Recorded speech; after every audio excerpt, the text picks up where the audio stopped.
Hey, little coders, let's learn Python tricks, all in just 2 lines. Ready? Let's go.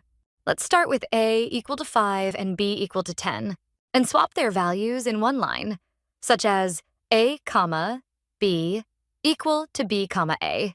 Next is palindrome checker. Is the word madam the same backward? It checks if the string is the same forwards and backwards, a palindrome, and prints true or false. Yes, it's a palindrome. Let's count vowels. It counts how many vowels, A, E, I, O, U, are in the given string and prints the total. 3 vowels found. Let's ask Python what time it is. Right now, this very second. It prints the current date and time using Python's datetime module. Let's catch the sneaky numbers that show up more than once in our list.